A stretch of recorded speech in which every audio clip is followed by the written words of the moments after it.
of length L is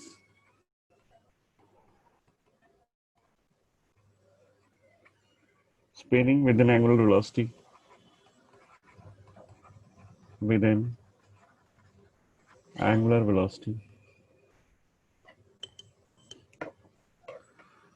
omega is equal to 2v by L.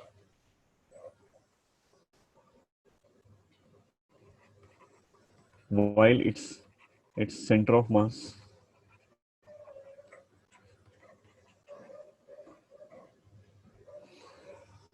moves with a velocity v.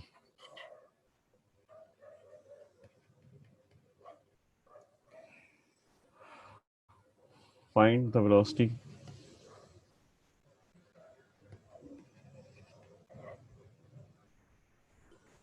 of and A of the rod.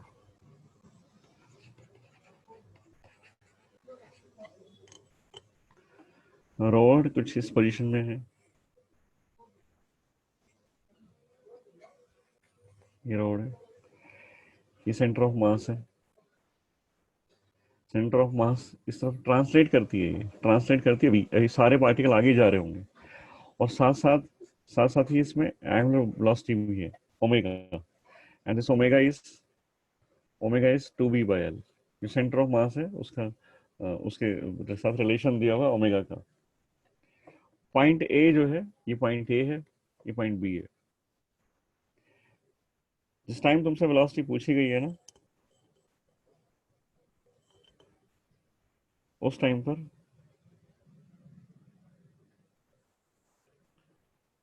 पर ये angle जो है, ये angle 30 degree है.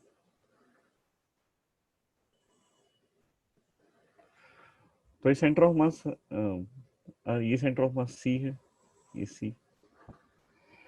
Centre of mass right side में जा रहा है. देखो, अगर इस तरह कोई ऑब्जेक्ट हो, इस तरह कोई ऑब्जेक्ट हो जिसका centre of mass he move करता है, जिसका centre of mass he move करता है, ऐसे case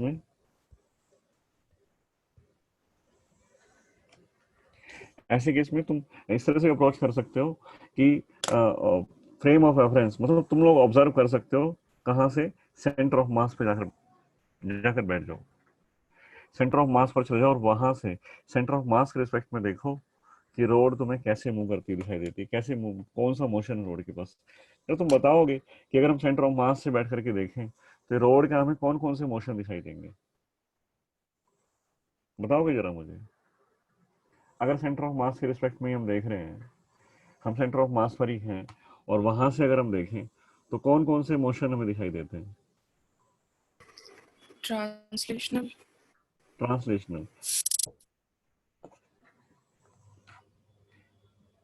centre of mass rotate कर रहा है क्या? सेंटर ऑफ मास रोटेट तो कर नहीं रहे. सपोज ये एक बॉक्स है, ये एक बॉक्स है, या ये एलिवेटर है. एलिवेटर में हम लोग हैं और एलिवेटर की स्पीड है अपवर्ड डायरेक्शन में v. अगर एलिवेटर की स्पीड अपवर्ड डायरेक्शन में है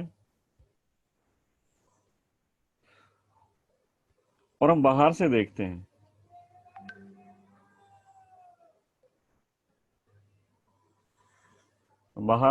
यहाँ ग्राउंड से, ये ग्राउंड पर ऑब्जर्वर है, तो क्या दिखाई देता है इसको क्या दिखाई देता है ऑब्जर्वर को, जो ग्राउंड पर जो ऑब्जर्वर है, इसकी ये है पर्सन ए, सपोज इसका नाम ए है, तो ए की स्पीड कितनी दिखाई देगी ऑब्जर्वर को, कितनी दिखाई देगी, ए की स्पीड क्या दिखाई देगी ऑब्जर्वर को. बाहर से अगर देखें तो एलिवेटर ऊपर जाता है, वो बाहर खड़ा हुआ है, देख रहा है एलिवेटर ऊपर जा रहा है विद स्पीड v, ग्राउंड के रिस्पेक्ट में देखते हैं तो पर्सन ए जो है वो भी ऊपर जाएगा. कभी अगर ऐसा हो जाए कि ऑब्जर्वर अंदर चला जाए, मतलब वो उसी लिफ्ट में जाके बैठ जाए, उसी एलिवेटर में जा चला जाए, वो जहां पर पर्सन प्रेजेंट है, जहां पर्सन है, समझ रहे हो, तो फिर उसको ए की स्पीड क्या दिखाई देगी, 0. 0। अब ये ऐसी रोड है, रोड का सेंटर ऑफ मास v है राइट साइड में, moving with velocity v, omega तो है नहीं उसके पास, v है उसके पास। अब v से मूव करता है वो टुवर्ड्स राइट, और तुम यहीं जाके बैठ गए, तो तुम्हें क्या लगेगा सेंटर ऑफ मास की स्पीड क्या है? सेंटर 0. Of mass 0। मतलब अगर तुम सेंटर ऑफ मास पर चले गए तो सेंटर ऑफ मास की जो वेलोसिटी है ना, उसका इफेक्ट खत्म हो जाता है। मतलब तुम्हारी वेलोसिटी उतनी होगी जो सेंटर ऑफ मास की है। इसका मतलब ये हुआ कि अगर तुम सेंटर ऑफ मास से ऑब्जर्व करोगे तो उसका ट्रांसलेशन मोशन जो है ना इस पूरी रोड का, वो खत्म हो जाएगा। अगर तुम सेंटर ऑफ मास से देख रहे हो, जैसे यहाँ पर हम देखें, एग्जाम्पल हमने लिया है साइड में, ये हमारा एग्जाम्पल है। अगर तुम बाहर से देखते हो तो इसका अपवर्ड मोशन दिखाई देता है, पर तुम भी अगर उसी में चले गए, ऑब्जर्वर भी उसी में चला गया, मतलब ऑब्जर्वर भी साथ साथ मूव करता है उसके, तो फिर उसका इफेक्ट खत्म हो जाता है। ऐसे ही इस पूरी रोड का ट्रांसलेटरी मोशन है वी राइट साइड में, पर अगर तुम भी सेंटर ऑफ मास पर ही चले गए, मतलब तुम्हारी वेलोसिटी भी उतनी हो गई जो सेंटर ऑफ मास की वेलोसिटी है, तो क्या होगा? तो रोड का जो ट्रांसलेटरी मोशन है ना, रोड का जो ट्रांसलेटरी मोशन है वो खत्म हो जाता है, रोड का ट्रांसलेटरी मोशन खत्म हो जाता है। ठीक है, तो रोड क्या दिखाई देगी? रोड क्या दिखाई देगी हम लोगों को? सिर्फ घूमते हुए दिखाई देगी, सिर्फ घूमते हुए। अगर तुम वहां से देखोगे, सेंटर ऑफ मास से देखोगे तो, और बाहर से देखोगे, बाहर से देखोगे तो फिर तुम्हें घूमती हुई दिखाई दे रही है, साथ साथ राइट साइड में भी जा रही है, दोनों ही मोशन है, दोनों ही मोशन है, राइट साइड में भी जाएगी और रोटेट भी करेगी। तो दो मोशन को डील करने में कभी हम कंफ्यूजन ना हो जाए, तो हम लोग सेंटर ऑफ मास से भी देख लेते हैं चीजें, कि सेंटर ऑफ मास के फ्रेम में चले जाओ। तो सेंटर ऑफ मास के फ्रेम में जाने का मतलब ये है कि सेंटर ऑफ मास की जो वेलोसिटी है, वो वेलोसिटी का इफेक्ट खत्म हो गया। अब तुम्हें वो वेलोसिटी दिखाई नहीं देगी जो सेंटर ऑफ मास की वेलोसिटी है, मतलब सेंटर ऑफ मास की वेलोसिटी वी है, तो इस पूरे रॉड की वी वेलोसिटी जो ट्रांसलेटरी वेलोसिटी थी ना, वो खत्म हो जाएगी, वो तुम्हें दिखाई नहीं देगी। फिजिकल इंटरप्रिटेशन तो इसका ये है। हम लोग लिखना चाहते हैं ये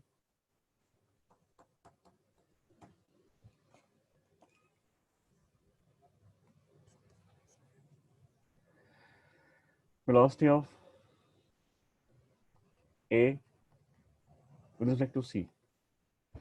C क्या है? C, अगर हम C के ऊपर चले जाएं तो C तो ट्रांसलेट भी नहीं करेगा, C के रिस्पेक्ट में ऑब्जर्व करें तो C ट्रांसलेट करेगा क्या? अगर C के फ्रेम से हम ऑब्जर्व करें, C के फ्रेम से अगर हम ऑब्जर्व करें तो क्या हमें ट्रांसलेटरी मोशन दिखाई देगा? No, sir. तो क्या दिखाई देगा? सिर्फ हमें हमें दिखाई देगा सिर्फ Rotational motion. सिर्फ रोटेशनल मोशन दिखाई देगा। तो तुम ऐसे भी कर सकते हो ना कि वेलोसिटी ऑफ ए, अब ग्राउंड से नहीं देख रहे हैं हम लोग, तो हम सी के फ्रेम से सॉल्व कर रहे हैं, सी के रिस्पेक्ट में सॉल्व कर रहे हैं, तो मुझे क्या दिखाई देता है, मैं थोड़ा और इसको डायग्रामेटिकली समझाने की कोशिश करता हूँ कि मैं अगर इसको देखूं, ये रोड है, तो सी के फ्रेम में से यहां से हम देख रहे हैं ना, यहां से हम देख रहे हैं, ऑब्जर्वर यहां पर अगर है तो उसका ट्रांसलेटरी मोशन खत्म हो गया, उसका सिर्फ ओमेगा है, सी के रिस्पेक्ट में सिर्फ वो घूमता है। ग्राउंड से देखेंगे तो वो घूमती भी रहती है रोड और आगे भी बढ़ती रहती है, दोनों ही है, पर अभी सिर्फ ओमेगा है। ठीक है, तो ओमेगा है तो इस पॉइंट, ये एंड ए है, ये एंड ए है, तो उसके पास वेलोसिटी होगी ना, v इक्वल्स टू कितना होगा? अरे ओमेगा से रोटेट करती है अबाउट दिस एक्सिस, एक्सिस से और इससे सेंटर ऑफ मास से पास होता है, तो उसकी वेलोसिटी बताओ कितनी होगी? लेंथ अगर l है तो ओमेगा तुम्हें दिया हुआ है और लेंथ l है, length l, road of length l दिया था ना ऊपर, रोड ऑफ लेंथ l, तो बताओगे tangential velocity of this rod कितनी होगी? Tangential velocity of this rod due to this rotation of the rod, इससे वेलोसिटी आएगी, बताओगे कितनी आएगी? कल ही तो आया था ना कि पॉइंट ऑफ रोटेशन से, इस रोटेशन से नॉर्मल ड्रॉ कर लो, नॉर्मल ये हो गया, कितना नॉर्मल की लेंथ कितनी है? L/2. l/2, तो उससे परपेंडिकुलर वेलोसिटी होगी v equals to r omega, ऐसे हमने किया था कल, r ओमेगा, तो r तो इसकी लेंथ हो गई, तो ओमेगा इंटू l/2, सही लिखा है? सही लिखा है? Yes, sir. और ये एंगल हमेशा ये आर के परपेंडिकुलर होता है, ध्यान रखना, आर के परपेंडिकुलर होता है, कल हमने यही तो बात की थी कल, ओमेगा l/2। ये जो वेलोसिटी है ना, ये है velocity of point A, point A, और ये तब है जब तुम सेंटर ऑफ मास से देख रहे हो, जब रॉड तुम्हें से रोटेट करती हुई दिखाई दे रही है, मतलब ये वेलोसिटी ऑफ ए है with respect to C is omega l/2, सही लिखा है मैंने ये, velocity of point A with respect to C is omega l/2। Yes, sir. तो VA minus VC is omega L by 2. Direction कुछ तो होगी ना, मैं डायरेक्शन ले लेता हूँ साथ साथ, डायरेक्शन कुछ तो होगी क्योंकि डायरेक्शन भी यहाँ पे हमें करनी पड़ती है। तो इसकी डायरेक्शन मैं मानता हूँ पता नहीं क्या है, डायरेक्शन के लिए हम लोग यूज करते हैं generally N cap. N cap इसकी डायरेक्शन है, एन कैप है इसकी direction, N cap is direction of omega L by 2। ठीक है, तो वी ए कितना, वेलोसिटी ऑफ पॉइंट ए कितनी होगी, तो ओमेगा एल बाई 2 तो ऑलरेडी है एन कैप की तरफ, plus velocity of centre of mass. Centre of mass किधर है भाई, सेंटर ऑफ मास किधर है, ऐसे ले लेते हैं कि एक्स एक्सिस है वाई एक्सिस है, तो सेंटर ऑफ मास किधर है, omega L by 2 N cap, plus velocity of centre of mass कितनी है, 0.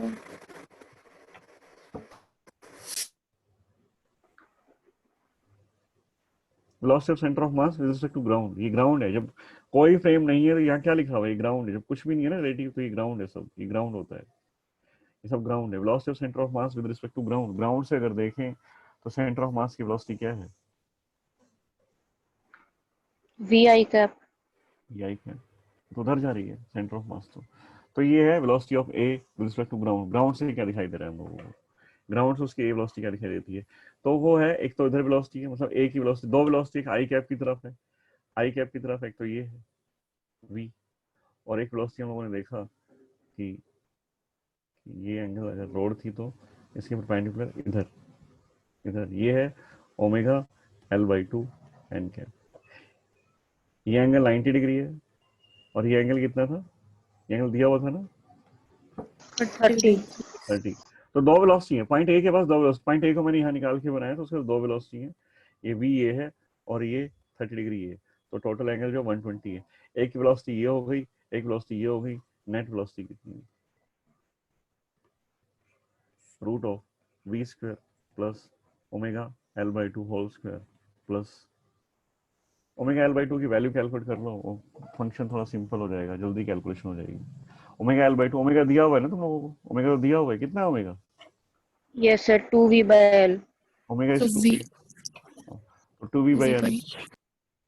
Omega is 2v by l into L by 2, तो एल बाई 2 से एल बाई 2 कैंसिल हो गया, v मतलब omega L by 2 is v, तो ये भी v है, तो v square plus v square plus 2 into v into cos of 120 degree. ठीक है ना, तो v नेट कितना है, v आया समझ में,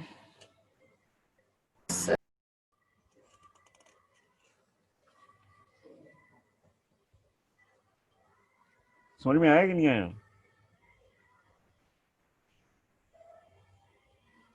एक और देखो, एक और देखो, फिर आगे चलते हैं मोमेंट ऑफ इनर्शिया पर। Uniform disc, uniform disk of radius r spins at an angular velocity omega and angular acceleration alpha.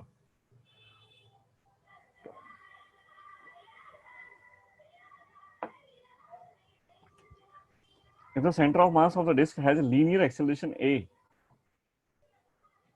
find the direction of acceleration of the point 1, 2 and 3। तीन पॉइंट दिए हुए हैं डिस्क के ऊपर, अभी करते हैं, लिखने की जरूरत तो नहीं है ना, लिख देते हैं।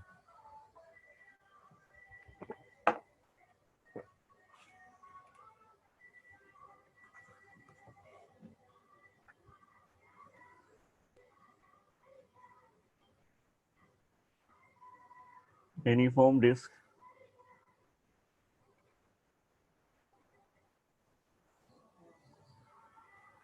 of radius r spins with angular velocity। देखो मैं यहाँ साथ साथ बनाता हूँ तो ज्यादा ठीक है, ये डिस्क है, ये डिस्क है, और ये डिस्क जो है ना, ये डिस्क रोटेट करती है विद एंगुलर स्पीड, ये ओमेगा से ऐसे घूम रही है, आगे की तरफ जा रहे हैं तो उसको इस तरफ कर देते हैं, ये ऐसे घूमती है विद एंगुलर स्पीड ओमेगा। इसका एक्सेलरेशन भी है अल्फा, एक्सेलरेट करते हैं, स्पीड इंक्रीज करी तो अल्फा की डायरेक्शन वही होगी जो ओमेगा की है, तो अल्फा भी सेम ही होगा, अल्फा भी सेम है, फिर अल्फा भी सेम है, वो भी क्लॉकवाइज ही होगा, और क्लॉकवाइज मतलब इनवर्ड डायरेक्शन होगी। The angular velocity omega and angular acceleration alpha. If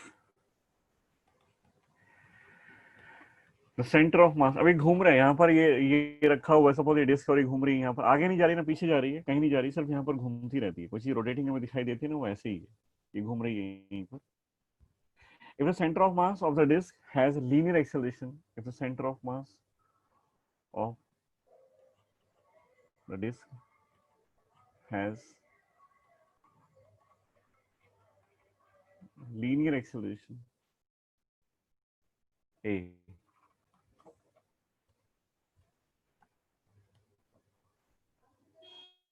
find the magnitude and direction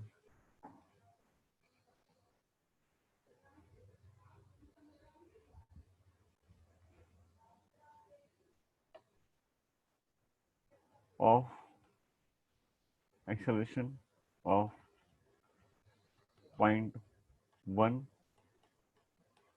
2 and 3, 3 point है। इसका एक्सेलरेशन अब ओमेगा है, वी भी होगा, इसका एक्सेलरेशन भी है, सेंटर ऑफ मास आगे भी जाता है, एक्सेलरेट करता हुआ आगे, दोनों ही मोशन हो गए, ट्रांसलेशन भी है और रोटेशन भी है। तो अगर हम सेंटर ऑफ मास के फ्रेम से ऑब्जर्व करें, सेंटर ऑफ मास के ऊपर जाके बैठ जाओ तुम, तो तुम्हें क्या दिखाई देगा वो बताओ मुझे, तो तुम्हें क्या दिखाई देगा? पॉइंट 1, 2, 3 मैं बताता हूँ कौन से हैं। पॉइंट 1 है ये भाई, पॉइंट 1 ये है, पॉइंट 2 ये है, और पॉइंट 3 ये है।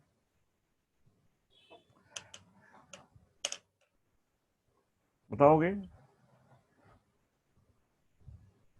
सेंटर ऑफ मास के फ्रेम से क्या दिखाई देगा तुम लोगों को? सेंटर ऑफ मास के फ्रेम से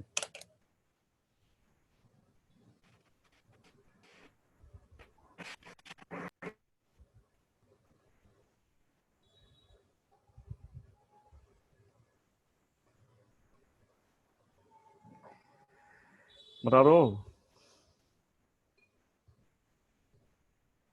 So rotational motion. सिर्फ रोटेशन, ये आगे बढ़ता हुआ दिखाई नहीं देगा, जो ए है ना, ए सेंटर ऑफ मास का जो एक्सेलरेशन है वो नहीं दिखाई देगा, सेंटर ऑफ मास से देखोगे तो।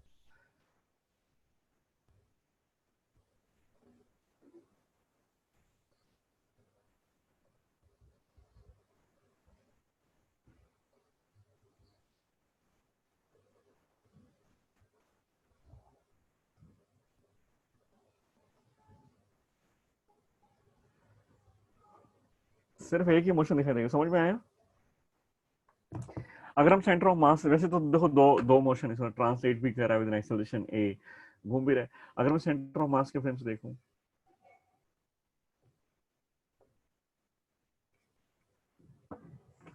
तो मुझे क्या दिखाई दे रहा है? ये डिस्क है,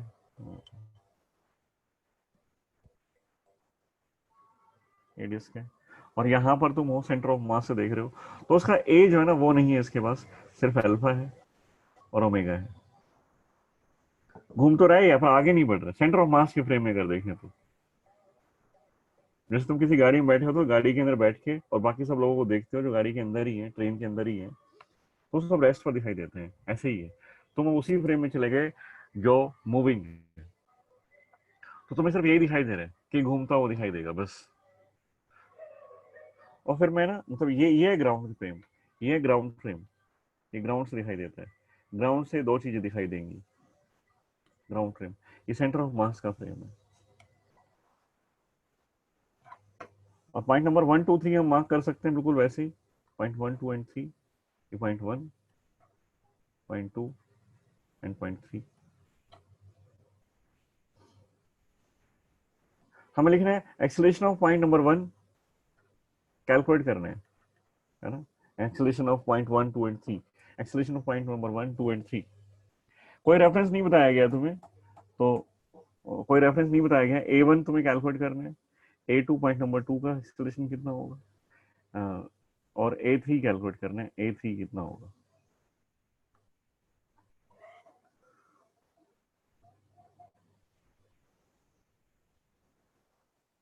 तो ये A1 A2 A3 जो तुमसे पूछा गया है, ये कौन से फ्रेम से पूछे गए हैं? क्या किसके रिस्पेक्ट में पूछे गए हैं ये? Acceleration of particle number 1 with respect to ground. Ground के रिस्पेक्ट में पूछे गए हैं। पर हम लोग ना क्वेश्चन पहले सॉल्व करते हैं सेंटर ऑफ मास के फ्रेम में, और फिर रिलेटिव वेलोसिटी कांसेप्ट लगा के हम लोग ग्राउंड के फ्रेम में आ जाते हैं। क्योंकि सेंटर ऑफ मास में इसके दो मोशन दिखाई नहीं देंगे तुम्हें, एक ही मोशन दिखाई देगा घूमता हुआ, सिर्फ रोटेशन मोशन दिखाई देगा। और रोटेशन अगर दिखाई देगा तो उसको डील करना हमारे लिए थोड़ा कंफर्टेबल है, तो हम सेंटर ऑफ मास के फ्रेम में चले गए, इसलिए मैंने साइड में बनाया उसको। और वहां जाके देखते हैं, तो अब मुझे जो पता है ना, अब हम जो सॉल्व करेंगे, वो सब सॉल्व करेंगे A1C। A1 कितना होगा A equals to R alpha. तो सेंटर ऑफ मास के फ्रेम में तो हमें घूमता हुआ दिखाई देता है with N angular velocity omega and angular acceleration alpha. तो उसका एक्सेलरेशन कितना होगा? मैं इसका फ्रेम भी वो भी ले लेता हूँ ना, एक्स वाई रेफरेंस, ये एक्स एक्सिस है, वाई एक्सिस है। तुम बोलते रहना A1C की डायरेक्शन क्या है, बताओ, शाबाश। A1C इस पॉइंट का एक्सेलरेशन कितना होता है? यही इस पॉइंट का पहले ड्रॉ कर लो, पॉइंट ऑफ रोटेशन से परपेंडिकुलर डिस्टेंस R, ये R हो गया। तो A1C किधर आएगा? ये आएगा A1C, लेकिन उधर घूम रहे हैं ना, ये आएगा। ये क्या होगा? क्योंकि सेंटर ऑफ मास के फ्रेम में तुम तो सारे एक्सेलरेशन सेंटर ऑफ मास के फ्रेम से लिखे जाएंगे। A3C है, और ये है A2C। मतलब जो R तुम ड्रॉ करते हो ना, R जो ड्रॉ करते हैं, ये R ड्रॉ किया तो इसके परपेंडिकुलर इधर, ये तुम्हारा A2C है। ठीक है।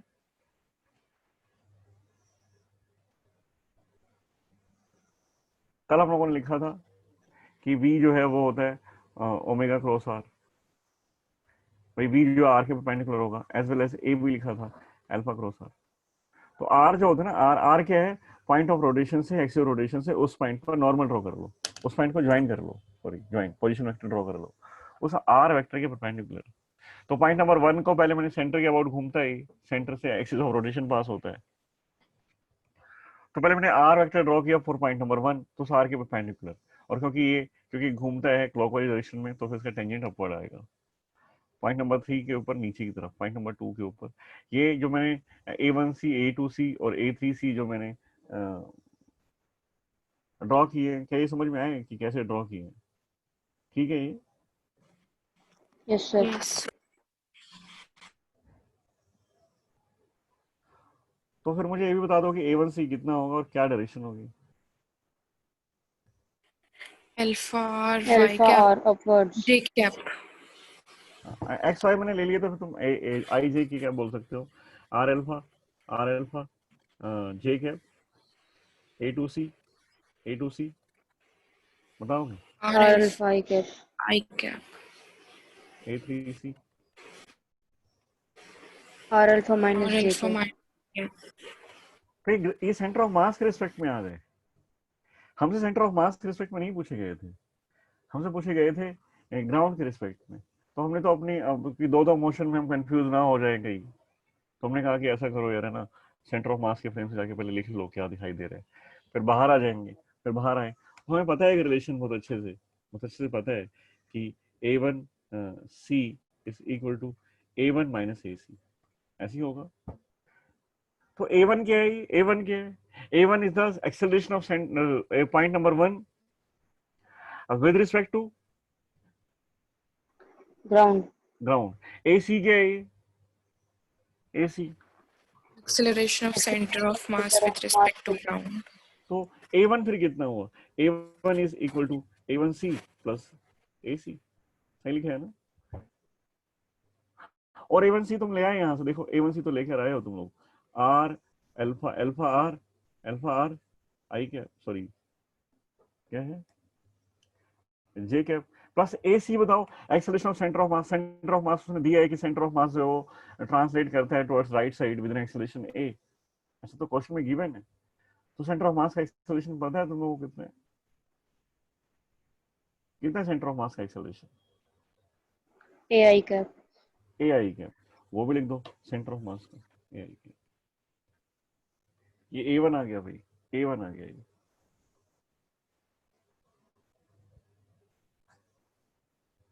तो ये A1 आ गया। अगर मैग्नीट्यूड लिखना हो तो फिर दोनों 90 डिग्री पर, आई कैप और जे कैप 90 डिग्री पर होते हैं, तो लिख देते हैं A square plus alpha square R square.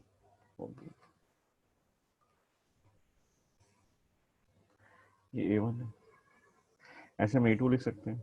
हमें पता है कि A2C जो है वो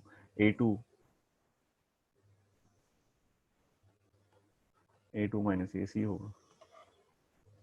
तो A2 चाहिए हम लोगों को, A2C प्लस AC। A2C देखो कितने, alpha are I cap plus AC is again same AI cap.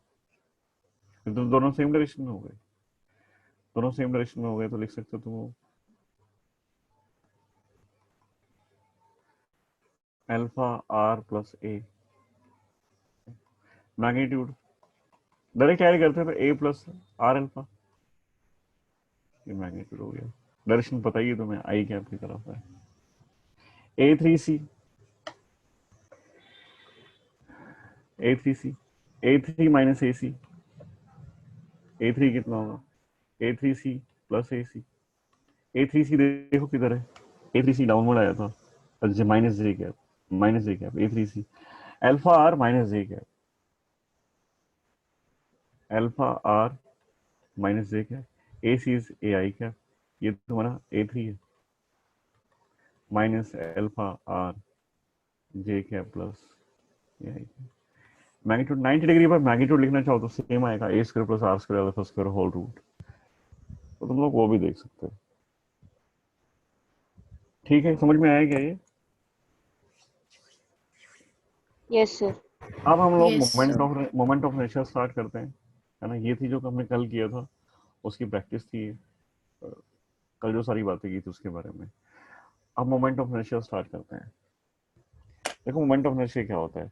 अब बेसिकली मोमेंट ऑफ इनर्शिया जो है ना, जैसे हमारा एनालॉगी से अगर देखें, एनालॉगी से अगर देखें तो ट्रांसलेटरी मोशन में जो मास होता था ना, मास एम जिसको हम लोग बोलते थे, मास का जो रोल था वहां पर, जो भी कुछ तुम समझते हो कि मास क्या होता है, कैसे बताओ कि मास क्या होता है।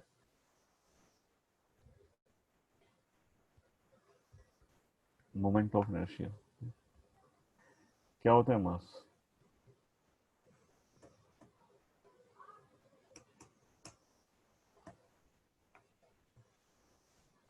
तो एनालॉगी से अगर देखें तो जो चीज वहां पर मास का रोल था, जो भी रोल वहां पर मास का था, यहाँ पर रोटेशनल मोशन में मास का रोल नहीं होता है, स्पेसिफिकली मास नहीं होता है। मास को यूज करके कोई एक टर्म हम तैयार करते हैं, कंस्ट्रक्ट करते हैं, एक नया पैरामीटर, और वो नया पैरामीटर कंबाइंड, उसमें हालांकि मास का भी रोल है, पर डायरेक्ट मास, सिर्फ मास का रोल नहीं है। मास को, मास की हेल्प से हम एक नया पैरामीटर तैयार करते हैं जिसको हम लोग बोलते हैं मोमेंट ऑफ इनर्शिया। और मोमेंट ऑफ इनर्शिया वही रोल प्ले करता है जो ट्रांसलेटरी मोशन में डायरेक्ट मास ने प्ले किया था। हालांकि जो मोमेंट ऑफ इनर्शिया वो भी मास से ही आता है, पर इतना इतना सिग्निफिकेंटली रोल नहीं है यहाँ पर मास का जितना कि ट्रांसलेटरी मोशन में। यहाँ पर वो सारे काम करता है मास की जगह पर moment of inertia, rotation motion में। तो उसको हम लोग रोटेशनल मास भी बोल देते हैं, उसको बोलते हैं लीनियर, जो ट्रांसलेटरी मास बोलते हैं इसको। मोमेंट ऑफ इनर्शिया को हम लोग रोटेशनल मास बोलते हैं, मोमेंट ऑफ इनर्शिया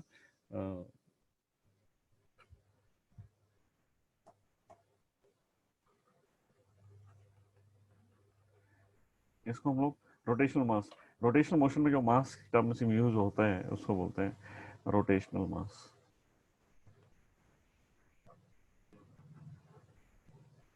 एंगुलर मास ही बोलते हैं, एंगुलर मास या रोटेशनल मास एक ही बात है।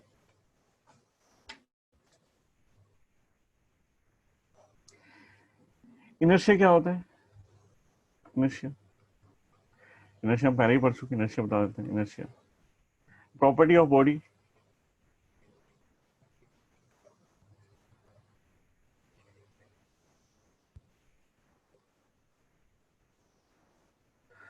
To resist the change in state। Change in state, state से मतलब समझते हो, और रेस्ट में तो रेस्ट में रहना पसंद करती है, मोशन में तो मोशन में रहना पसंद करती है ना, वो होती है स्टेट। और जो इनर्शिया है, It is measured by mass. ये मास से मेजर किया जाता है, जो हम लोगों ने ट्रांसलेटरी मोशन में पढ़ा था। ट्रांसलेटरी मोशन में यहां पर हमें इनर्शिया नहीं चाहिए, यहां मोमेंट ऑफ इनर्शिया चाहिए, मतलब इनर्शिया का मोमेंट चाहिए।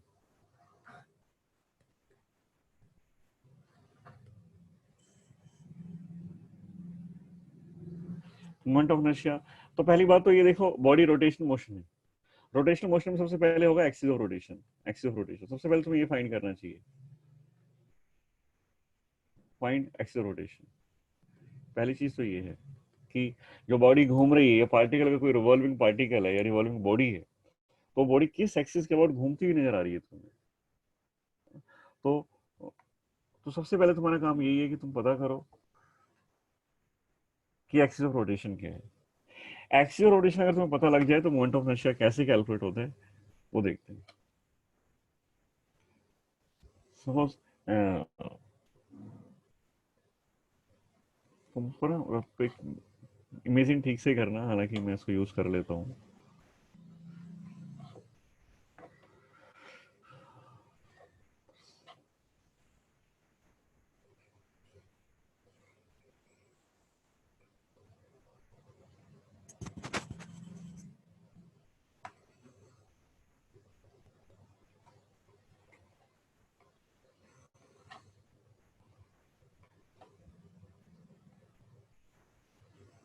देखिए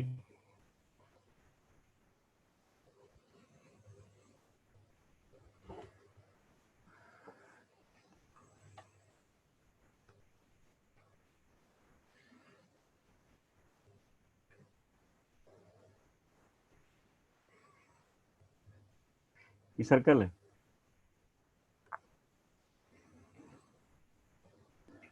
ये सर्कल है, और ये पार्टिकल सर्कल में घूमता है। इस ये पार्टिकल का पाथ है, ये पार्टिकल है, ये पार्टिकल जो ऐसे चलता है।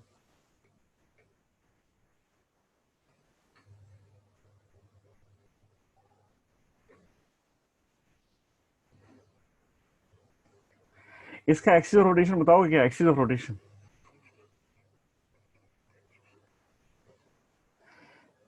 किस एक्सिस के अबाउट रोटेट करता है ये? हमारे यूजुअल एक्सिस है हमारे एक्स वाई एंड जेड, वही है।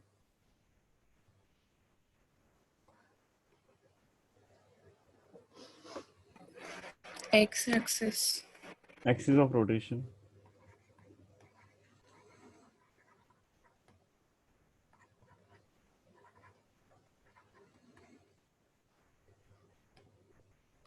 एक और देखिए,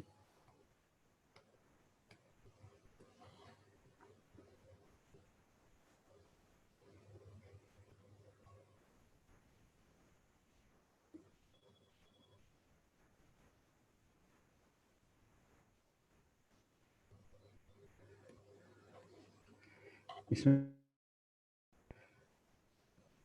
अच्छा ऑब्जर्वर यहाँ पर है, ये भी देख लेते हैं हम लोग, ताकि आगे हेल्प मिलेगी। यहाँ से देख रहे हैं ऑब्जर्वर ये है भाई, ऑब्जर्वर, ये ऑब्जर्वर है। तो उसको क्या दिखाई दे रहा है? क्लॉकवाइज दिखाई दे रहा है कि एंटी क्लॉक? रोटेशन क्या दिखाई दे रहा है इस ऑब्जर्वर को? ऑब्जर्वर वन है, ये मतलब एक्स एक्सिस वाले का ऑब्जर्वर है। इसको क्या दिखाई दे रहा है? रोटेशन सेंस जो है वो क्लॉकवाइज दिखाई दे रहा है, anti clockwise?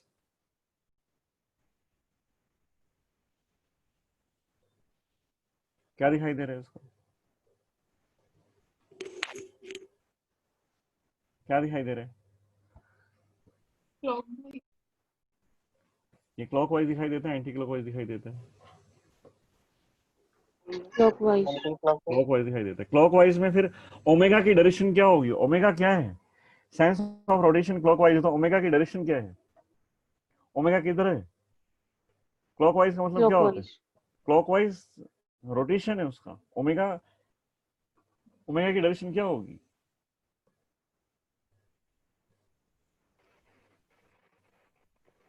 Inward. Towards origin. Inward. Sense of rotation is clockwise and direction of omega, omega ये होगा इनवर्ड।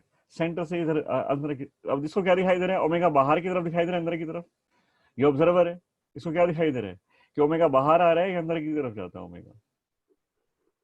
अंदर। हाँ, तो इनवर्ड बोलेंगे इसको, ये इनवर्ड है। अब ऐसे यहाँ भी देखते हैं, सपोज ये तुम्हें दिखाई दे रहा है, ऐसे घूमता हुआ,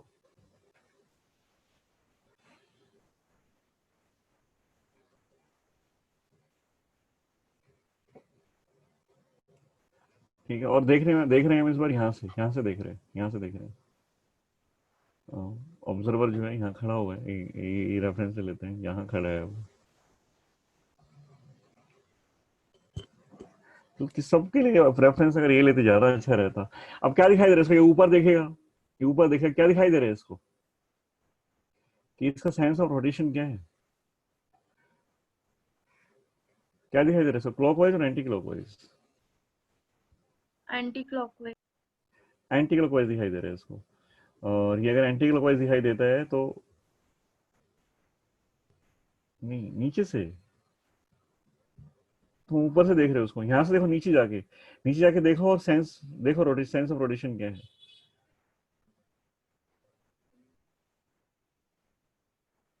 ऊपर से देखोगे तो ठीक है, ऊपर से देखें तो एंटी क्लॉकवाइज है, नीचे से देखो, क्लॉकवाइज है। दिखाई दे रहा है सबको, ये नीचे से देखें तो क्लॉकवाइज दिखाई दे रहा है। तो इसको ऊपर से मत देखो, इसको नीचे से देखो, नीचे से देखेंगे तो क्लॉकवाइज दिखाई देगा। और ये क्या दिखाई देगा नीचे से, इधर से देखेंगे तो ये एक्स एक्सिस, ये एक्सिस पर ये फर्स्ट रिंग का सेंस ऑफ रोटेशन, ओरिजिन वाले ऑब्जर्वर को, इसको क्या दिखाई दे रहा है, इसको क्या दिखाई दे रहा है,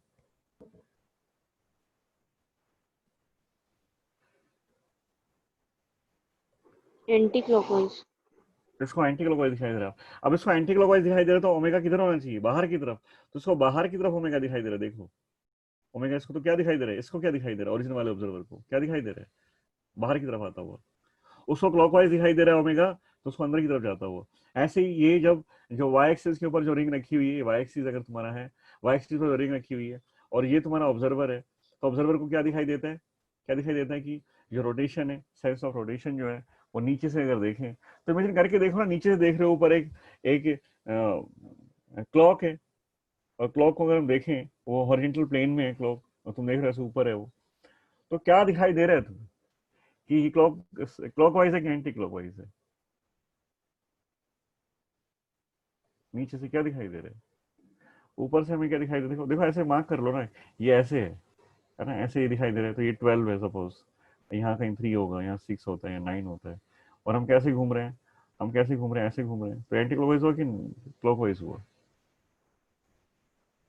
ऊपर से अगर देखें तो, ऊपर से देख रहे हैं एंटी क्लॉकवाइज। तो ये ऊपर से देखेंगे तो ये बाहर की तरफ आएगा, तो नीचे से क्या दिखाई देगा, नीचे दिखाई देगा ये क्लॉकवाइज, और नीचे से क्लॉकवाइज दिखाई तो अंदर जाता हुआ दिखाई देगा, तो ओमेगा आएगा इधर, ये ओमेगा। एक्सिस ऑफ रोटेशन क्या हुआ, एक्सिस ऑफ रोटेशन क्या हुआ, वाई एक्सिस। तो यही ऑब्जर्वर है, इसको हटा देते हैं, एक ही ऑब्जर्वर से काम, ओरिजिन पर ऑब्जर्वर बैठा हुआ है।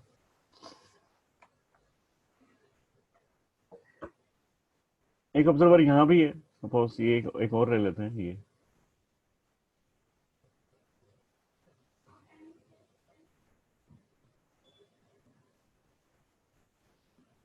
ओ,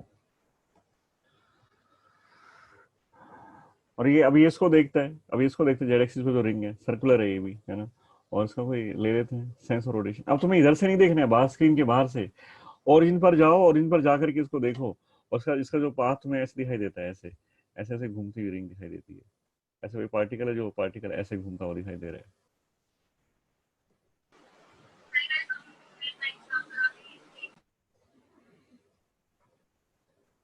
तो क्या दिखाई दे रहा है उसको, सामने देखो, यहाँ सामने, वहां से देखो, इस रिंग को, क्लॉक है, एज्यूम करो कि क्लॉक रखी हुई सामने, तो ये क्लॉकवाइज है कि एंटी क्लॉकवाइज है, उस ऑब्जर्वर के लिए, उस ओरिजिन वाले ऑब्जर्वर के लिए क्लॉकवाइज दिखाई दे रहा है, एंटी क्लॉकवाइज दिखाई दे रहा है इसको, क्लॉकवाइज। क्लॉकवाइज। तो उसको उसको क्या दिखाई देगा, इनवर्ड डायरेक्शन, उससे इनवर्ड मतलब उससे बाहर की तरफ जाती हुई, उससे अंदर की तरफ जाती है, तो अंदर की तरफ जाएगी तो इसका ओमेगा ये होगा।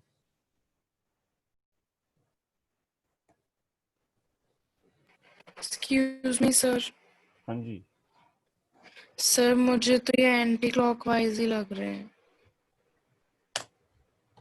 वो देखने पर डिपेंड करता है कहाँ से देख रहे हैं। अब बाहर से, स्क्रीन के बाहर से देख रही होगी ना, वहां ओरिजिन पर जाके देखो, ओरिजिन के ऊपर जा करके देखो इसको, उस साइड से इमेजिन करो कि ये रिंग ऐसे हुए घूमती दिखाई दे रही, घूम रहा है कुछ इसके अंदर, और हम ओरिजिन पर खड़े हैं, और तुम यहाँ से जहाँ से देख रहे हो, तुम तो फोन के बाहर से देख रहे हो उसको, तो फोन के बाहर से दिखा, फोन के बाहर से देख रहे हो, तो यहाँ से देख रहे हो, यहाँ से देख रहे हो तुम लोग, यहाँ से,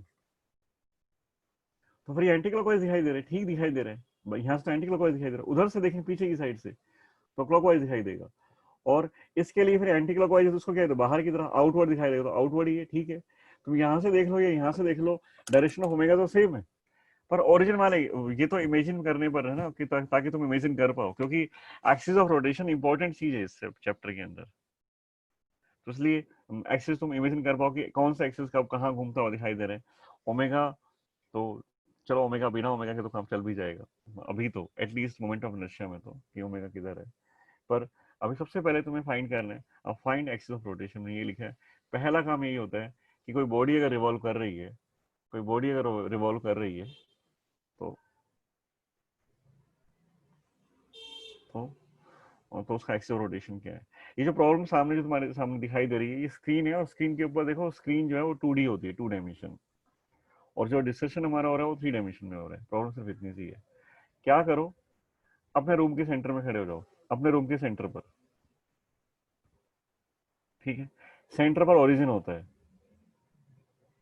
सेंटर पर ओरिजिन, और सामने एक राइट साइड में एक वॉल है ना, उस पर एक रिंग मान लो कि उस पर एक क्लॉक है, और क्लॉक है, क्लॉक है, वो क्लॉकवाइज घूमती हुई दिखाई देगी, एंटी क्लॉकवाइज। अब वो तो वॉल के ऊपर तुम अपनी साइड फेस करके लगाओगे तो क्लॉकवाइज ही दिखाई देगी, तो वहां पर कोई रिंग मान लो, ऐसे ड्रॉ कर लो पेंसिल से कि ये रिंग है, और राइट साइड में जो वॉल है उस पर भी ड्रॉ कर लो, लेफ्ट साइड में जो वो भी ड्रॉ कर लो, तीनों साइड रिंग है।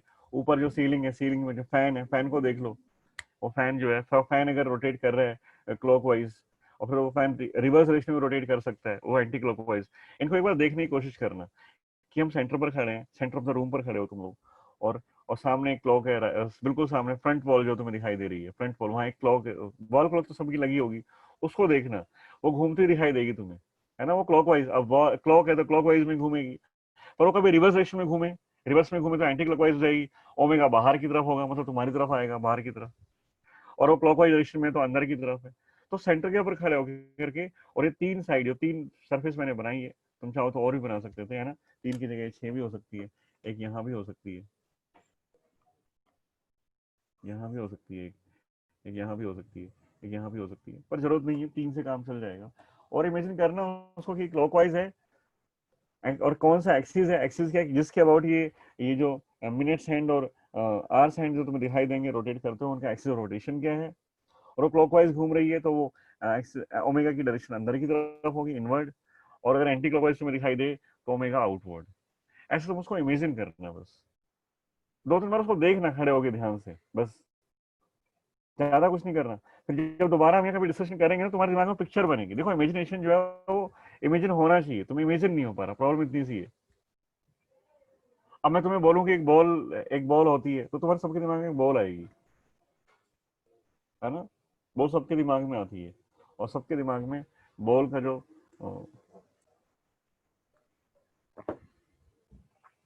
कलर है वो भी सबके दिमाग में आया होगा कि नहीं आया, और सबके दिमाग में जो बॉल का कलर आया, वो कलर सबके दिमाग में अलग अलग आया, किसी को रेड बॉल दिखाई दी, किसी को ग्रीन, किसी को येलो, किसी को ब्लू, किसी को फुटबॉल दिखाई दी, किसी को वॉलीबॉल दिखाई दी, किसी को टेनिस बॉल दिखाई देगी। होता है ना ऐसा, सबको बॉल नजर आ रही है। अगर मैं तुम्हें बोलूं कि इमेजिन करो एक बॉल है, तो सबके दिमाग में एक बॉल की पिक्चर बन जाती है, और सबके दिमाग में अलग अलग पिक्चर बनती है, अलग अलग इमेजिनेशन होता है, पर बॉल सबके दिमाग में आ रही है। ऐसा नहीं कि बॉल को इमेजिन नहीं कर पा रहे, ऐसा नहीं है, बॉल को सब इमेजिन कर पा रहे हैं, क्योंकि क्योंकि उन्होंने बॉल कुछ दिन पहले देखी थी, घर में रखी हुई थी, कोई खेल रहा था, हम ही खेल रहे थे, और कलर भी वही आ रहा है जो देखी थी। मतलब हमारा इमेजिनेशन तभी स्ट्रांग होता है, उस चीज के लिए ज्यादा स्ट्रांग होता है जो हम देख चुके होते हैं। और कोई येलो, कोई कहे बॉल इमेजिन नहीं हो रही, सर हो नहीं रही है, मैं तो इमेजिन 1 मिनट में कर ले, तो बॉल बोलते तुम्हारे दिमाग में एकदम से पिक्चर बन जाती है, और कलर भी आता है साथ में। किसी को रेड दिखाई दे रही है, इसका मतलब उसने कुछ दिन पहले रेड कलर की बॉल देखी थी, किसी को ब्लू नजर आ रही है, किसी को येलो नजर आ रही होगी, सबको अलग अलग कलर्स के नजर आ रहे हैं। उनका मतलब यही था कि उन्होंने कुछ दिन पहले वो देखी थी। ऐसे ही ये सब जो चीजें हैं, एक बार इसको ना अपने रूम में सेंटर पर खड़े होकर के एक बार देखना इनको, और इनको देखोगे तो इमेजिनेशन हो जाएगा। और फिर इस क्वेश्चन को डील करना कि मैंने क्या बताया था कि ऑब्जर्वर यहाँ पर खड़ा हुआ है, मुझे क्या दिखाई दे रहा है ऑब्जर्वर के लिए। अब मैं सारे रोटेशन, साइंस ऑफ रोटेशन लिख देता हूँ, फिर इस क्वेश्चन को दोबारा से देखना कि मैंने क्या बताया आज। कोई कुछ बोल रहा था क्या बीच में, कुछ पूछना है किसी को? देखिए अब हमें क्या दिखाई दे रहा है इस ऑब्जर्वर के लिए, इसका जो सेंस ऑफ रोटेशन है, सिर्फ एक ही ऑब्जर्वर है यहाँ पर, ये ऑब्जर्वर है भैया हमारा। इस ऑब्जर्वर के लिए सेंस ऑफ रोटेशन क्या है? Anti clockwise. इसका सेंस ऑफ रोटेशन इसको क्या दिखाई दे रहा है? क्लॉकवाइज। इसके लिए एंटी क्लॉकवाइज।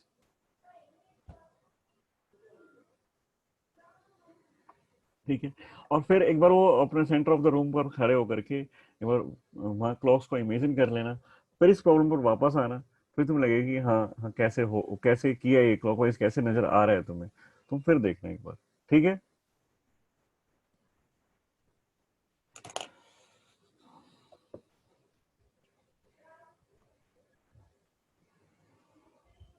चलो मोमेंट ऑफ इनर्शिया की डेफिनेशन लिख देते हैं अब। तो एक्सिस ऑफ रोटेशन का जानना बहुत जरूरी होता है। Find the axis of rotation. पहली चीज ये होती है किसी भी बॉडी का मोमेंट ऑफ इनर्शिया कैलकुलेट करना हो तो।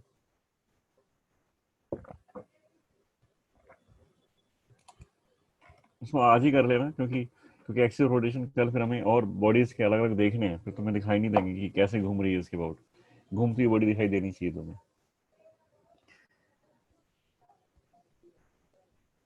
देखिए सपोज ये जो है एक एक्सिस है, ये एक लाइन है, एक लाइन है, एक पार्टिकल है of mass at a distance R, और ये जो है ये घूमना स्टार्ट करता है ऐसे ऐसे ऐसे घूम रहा है। ये सर्कल है, ये सर्कल में घूमता है ना, साइड से देख रहे हैं तो ऐसे दिखाई दे रहा है, तो ये सर्कल में ऐसे घूमता है ये इस तरह से। इस बार देखना शायद इसमें सही इमेजिन हो जाए, इसमें सही इमेजिन हो जाए, क्योंकि सिंपल है थोड़ा सा। और यहाँ से देख रहे हो तुम लोग, यहाँ से देख रहे हो, एक मिनट रुकना, कोई लाइन गलत बन गई।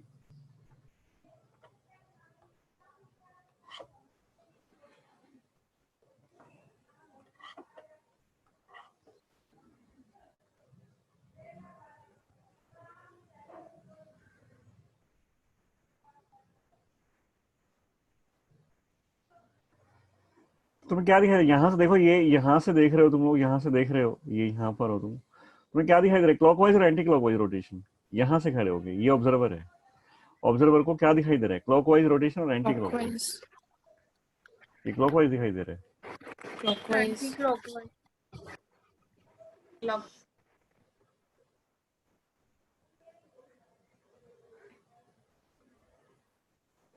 ठीक है, मेरे को पता लगा प्रॉब्लम क्या है। एक मिनट रुकना, एक मिनट रुकना। ये 12, ये 3, ये 6, ये 9। ठीक है। अब ये राइट साइड है, ये लेफ्ट साइड है। किसके लिए? ये राइट है, ये लेफ्ट है? ये राइट है, ये लेफ्ट है।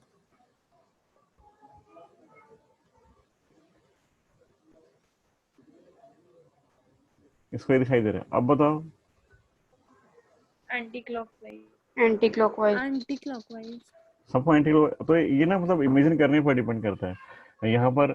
अब किसी किसी को ना पता, ये राइट वाला लेफ्ट में दिखाई दे रहा होगा, लेफ्ट वाला राइट में दिखाई दे रहा होगा, ये 2D है इसे तुम, और वो तो मतलब पिक्चर बनेगी ना, उसको मैं चेंज भी नहीं कर सकता। मैंने इसको क्लॉक रखी है साइड में और फिर राइट और लेफ्ट को ड्रॉ किया है, तो इस पिक्चर को चेंज करना भी थोड़ा मुश्किल है। अब दिखाई दिया कृतिका, ये एंटी क्लॉकवाइज है, ये क्लॉकवाइज है। Yes, sir. तो थोड़ा सा, Anti-clockwise. तो ये एंटी क्लॉकवाइज रोटेशन है, इसका sense of rotation is anti clockwise. तो इसका ओमेगा किधर होगा? इसका ओमेगा किधर होगा? Outside. आउटवर्ड। तो मतलब इसको लगेगा बाहर की तरफ आता होगा, इसको, इसके लिए आउटवर्ड होगा ऑब्जर्वर के लिए, क्योंकि ऑब्जर्वर को ही दिखाई दे रहा है ना। तो ये पार्टिकल ऑफ मास है में, मोमेंट ऑफ इनर्शिया एक पार्टिकल का लिखना चाह रहा हूं मैं यहाँ पर, बस आज इतना ही करेंगे। Moment of inertia of A particle, moment of inertia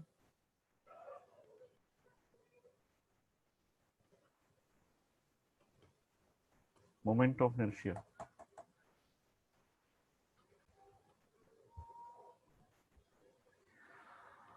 of a particle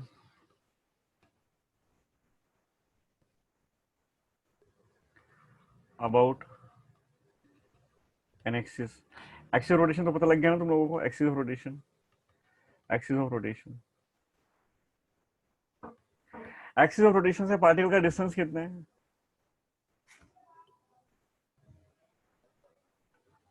axis of rotation से R. पार्टिकल का डिस्टेंस आर डिस्टेंस है, आर डिस्टेंस। तो आई जो है एम आर स्क्वायर होता है। Moment of inertia is mass और स्क्वायर ऑफ द डिस्टेंस का product.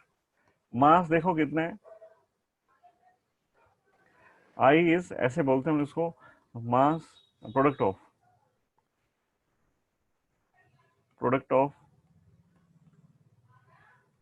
Mass and square of distance. कौन सा distance? Between particle and axis of rotation. तो एक्सिस ऑफ रोटेशन और पार्टिकल के बीच का जो डिस्टेंस है उसके डिस्टेंस का स्क्वायर। तो यहाँ पर तुमने देखा कि पार्टिकल का मास m है और एक्सिस ऑफ रोटेशन से पार्टिकल का डिस्टेंस r है, तो मास को स्क्वायर ऑफ डिस्टेंस से मल्टीप्लाई कर दो, मोमेंट ऑफ इनर्शिया आ जाता है। दो पार्टिकल अगर होते तो दो होते तो सपोज ऐसा होता, एक पार्टिकल ये है, एक पार्टिकल ये है, तो ये तो इसमें ऐसे रोटेट कर रहा होता, ऐसे डिस्टेंस m1 मास है, r1 इसका डिस्टेंस है, और ये जो बड़े सर्कल में घूम रहा होता ऐसे। फिर क्या होता, हम लिखते मास कितना होता, नेट मोमेंट ऑफ इनर्शिया। इसका लिखते पहले एक पार्टिकल का लिखते m1 r1 स्क्वायर प्लस दूसरे पार्टिकल का लिखते हैं m2 r2 स्क्वायर, ये होता। तुम समझ ही गए कि फॉर n पार्टिकल्स क्या लिखना चाहिए मुझे, for n particles, for n particles, n particles हैं m1 m2 up to mn masses हैं, r1 r2 जो है अप टू rn, ये है perpendicular distance from axis of rotation. तो उस केस में फर्स्ट का moment of inertia m1 r1 square, second का moment of inertia m2 r2 square up to last particle का moment of inertia mn rn square. ये सबका moment of inertia, ये net moment of inertia होता है अगर particle system दिया हुआ है तो। पर बॉडी जो होती है ना, बॉडी की हम बात करें तो बॉडी में कितने पार्टिकल होंगे? n तो नहीं होंगे ना, इनफाइनाइट पार्टिकल्स होते हैं और कॉन्टिन्यूस डिस्ट्रीब्यूशन होता है। पहले भी आया था ये, discrete system and continuous system. Discrete system के लिए क्या लिखते हैं हम लोग, ऐसे ऐसे n पार्टिकल्स हैं, सपोज 200 पार्टिकल्स है, 300 पार्टिकल है, 5 पार्टिकल्स हैं, तो ऐसे लिखते हैं। डिस्क्रीट सिस्टम का सम ऐसे होता है, समेशन, है ना, mi square, and here i is going from 1 to n। तो i की वैल्यू 1 पुट करो तो m1 r1 स्क्वायर, फिर समेशन का मतलब फर्स्ट, फिर प्लस, फिर i की वैल्यू 2 पुट करो m2 r2 स्क्वायर, फिर थर्ड प्लस। पर अगर ये तो होता है पार्टिकल, एक पार्टिकल यहाँ, एक पार्टिकल यहाँ, एक पार्टिकल यहाँ, एक पार्टिकल यहाँ, एक पार्टिकल में, तो उसको बोलते हैं डिस्क्रीट सिस्टम। Discrete system. एक और सिस्टम हम लोगों ने पढ़ा है, कौन सा सिस्टम था, कौन सा system? Continuous system. Continuous system में कैसे सम करते हैं, कॉन्टिन्यूस सिस्टम में कैसे सम करेंगे? Integration. इंटीग्रेशन। तो हम एक स्मॉल एलिमेंट लेते हैं, उसका मास लेते हैं dm, एक पार्टिकल छोटा सा एलिमेंट लेंगे, उसका मास dm, उसका डिस्टेंस का स्क्वायर, इंटीग्रेशन। ये कॉन्टिन्यूस बॉडी सिस्टम का है। तो जैसे बहुत सारी बॉडीज का हमने सेंटर ऑफ मास कैलकुलेट किया था, वैसे बहुत सारी बॉडीज का हम कल से स्टार्ट करेंगे मोमेंट ऑफ इनर्शिया। सर्कल का सर्कुलर रिंग है तो मोमेंट ऑफ इनर्शिया कितना है? एक्सिस ऑफ रोटेशन अगर चेंज कर देंगे तो मोमेंट ऑफ इनर्शिया पर क्या फर्क पड़ता है?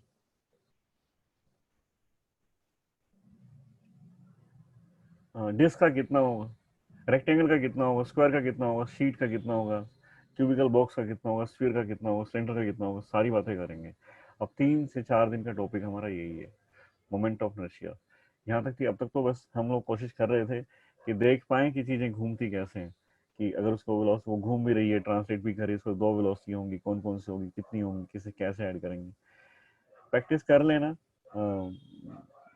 मोमेंट ऑफ इनर्शिया से पहले अगर कोई चेक पॉइंट में दिया हुआ डीसी पांडे में तो वहां से कर लेना, एलन में दिया हो तो वहां से कर लेना। और फिर मैं तुम्हें फिर से सजेस्ट करूंगा कि एच शर्मा कर लो, यहाँ से भी कर लो, कोई बात नहीं, 5 चैप्टर हुए, 5 चैप्टर का टाइम तुम्हें फिर भी मिल जाएगा, कभी ना कभी मिल जाएगा, मैं करा दूंगा रिपीट एच शर्मा के क्वेश्चंस, कभी मिल जाएगा टाइम की अब तो ये टाइम बचा हुआ है तुम्हारे पास, तब कर लेना। तो अभी भी बहुत देर नहीं हुई है और अच्छी बुक है, तो स्टार्ट कर सकते हो आज से भी, चाहो तो पीडीएफ, कुछ बच्चे करते भी होंगे पर डाउट्स नहीं पूछते, और पीडीएफ वगैरह मिल जाती है ऑनलाइन यहाँ से। और अगर किसी पीडीएफ नहीं मिलती है तो अभी जिसके पास भी अवेलेबल है वो रोटेशन मोशन की पीडीएफ बना करके ग्रुप में शेयर कर दो, जो करना चाहेगा कर लेगा।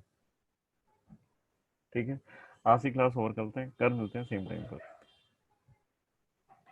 Thank you, sir. Thank you, sir.